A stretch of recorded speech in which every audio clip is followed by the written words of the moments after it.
Okay, Mrs. Adikoya, when you talk about protecting the vote, something popped on my head, issues of the laws, legislations as regards elections, protecting the vote, even underage voting. How do we get beyond that point? Because, I mean, there are reports of underage voting in Taraba, in the northern part of the country, and some of those who have tweeted and sent in mails have said it's like a consistent thing. Then some others have said, no, some of these people have just, is their physical stature. It's not necessarily that they are young, they are underage. So let's look at the issues of legislation and moving forward. Well, I don't think it's an issue of legislation. I think it's an issue of enforcement. We have sufficient legislation to cover electoral offenses and to protect the electoral process. I think the issue really is that nothing happens. So you've caught someone who's an underage voter. You've investigated. You've confirmed. Nothing happens to the underage voter. Nothing happens to the INEC official who actually took the vote. So you're allowing it to continue. I don't think it's a problem of legislation. I think it's a problem of enforcement. But I think there must be a process of investigation. Beautiful. I like the moment you mentioned the police. You were talking about the police in this whole scheme, how important it is for the police to police this mandate of the people and not to be enmeshed in any untoward act. And not to be partial either. Yes, to be partial either. Tell us more on the importance of having the police in this particular scheme, because good thing you're a lawyer, senior advocate at that.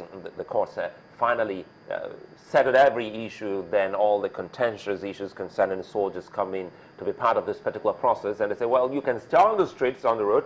We don't want you anywhere near these ballot boxes or where the polling units are. But comments coming in now from some other parts of the country, some southern parts of the country, have been mentioning soldiers. And we thought that it was only the police that we needed in this process. And the news about the police, whether he was protecting the ballot box or snatching it, the intention and the action comes to play here. We're a little bit confused when we try to call the police action on this one. The IG has been on this program. He's been speaking on this program in helping the police do a good job. What would you be saying to them now? Well, I would say that firstly, everybody has to put their particular interests aside. When the police are doing election monitoring work, they are there as the representatives of the people. They're not there as their own, they need to put their personal interests aside. But having said that, I think the job of the police is, firstly, the mere fact that they are there should be a deterrent to anyone who actually wants to disturb the peace or disrupt the process. So the first thing they should be is just be there.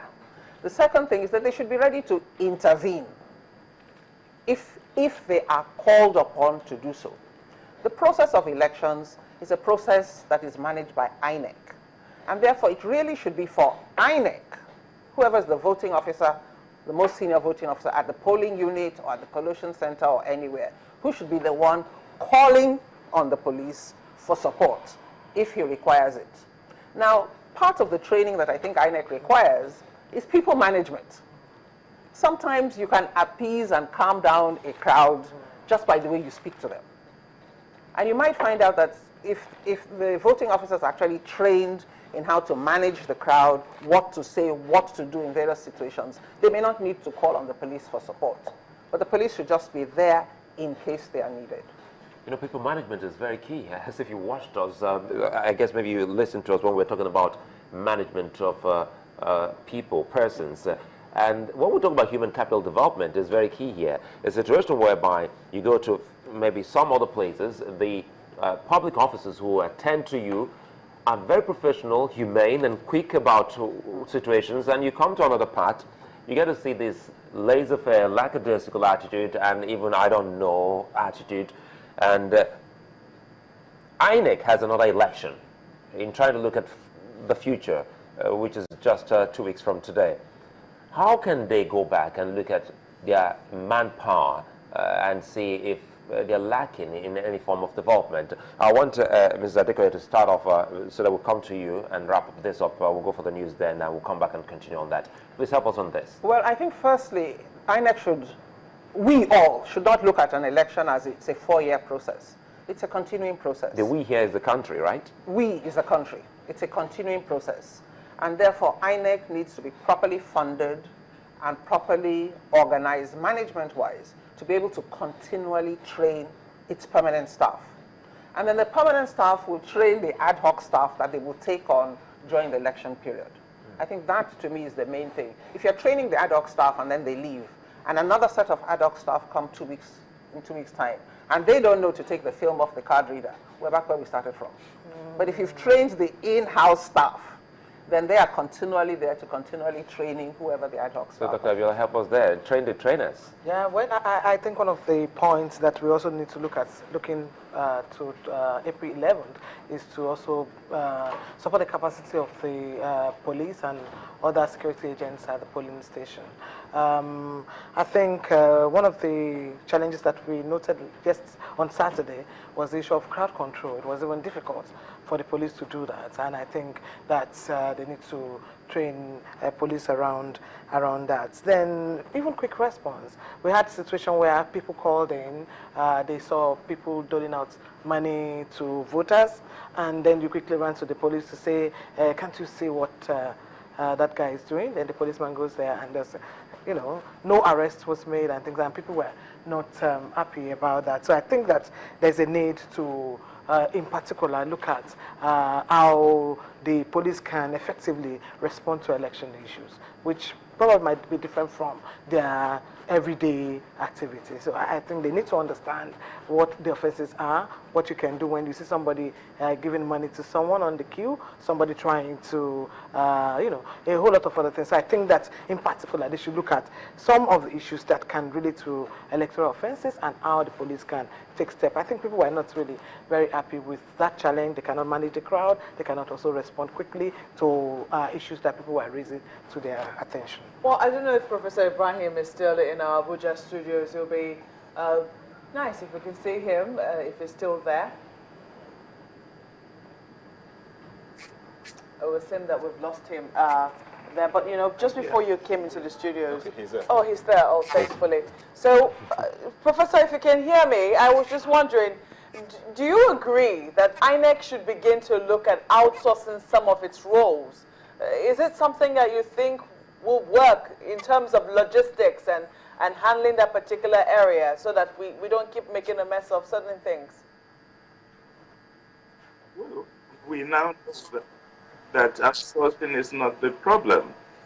Here in the Federal Capital Territory, INEC outsourced transport to the National Union of Road Transport Workers.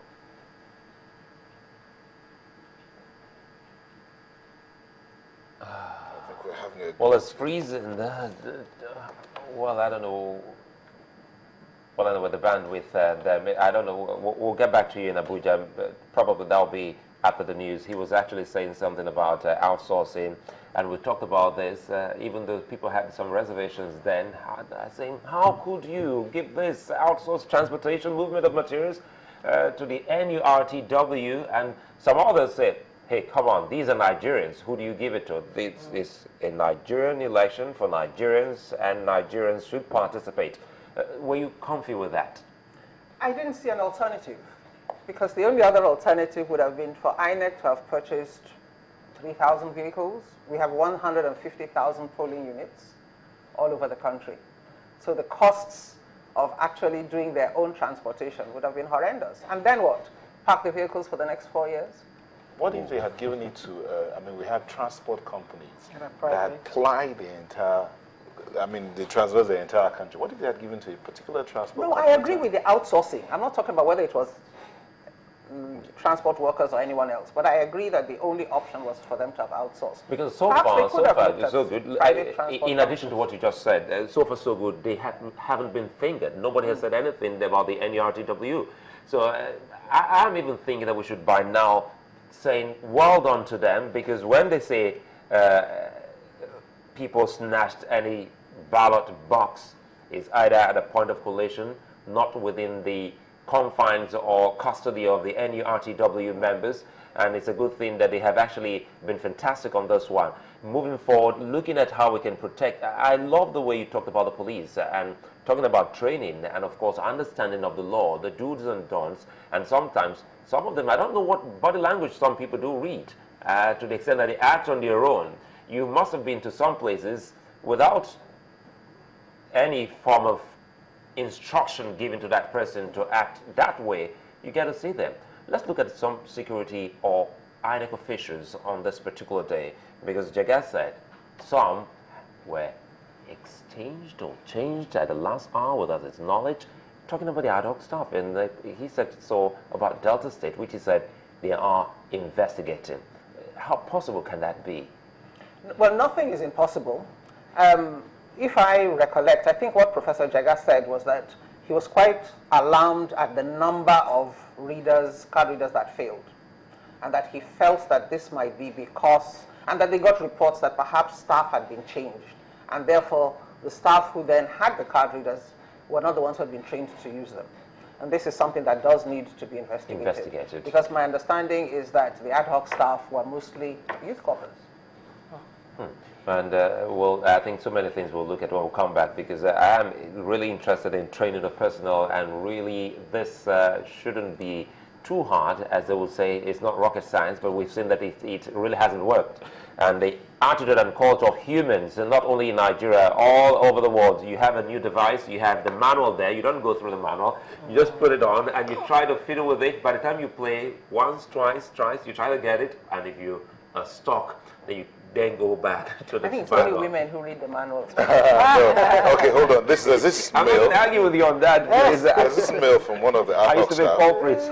This ad hoc staff says, I'm one of the INEC ad hoc staff from Lagos in Ajerami Felodu. The major problem most of the APO1 had in handling and operating the card reader is inadequate training, though some of us took extra effort to make sure we got accustomed to operating it.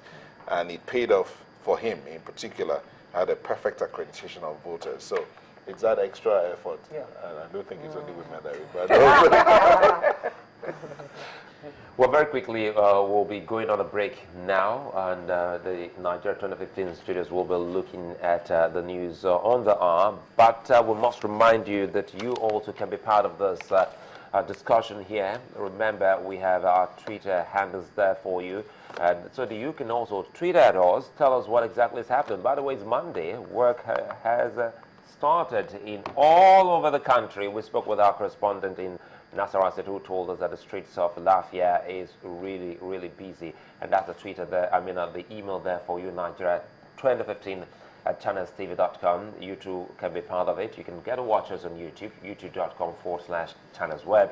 And of course, for you to watch us live from any part of the world, simply put this m.channelstv.com, hit it, and you'll be seeing everything in real time, live from wherever you are.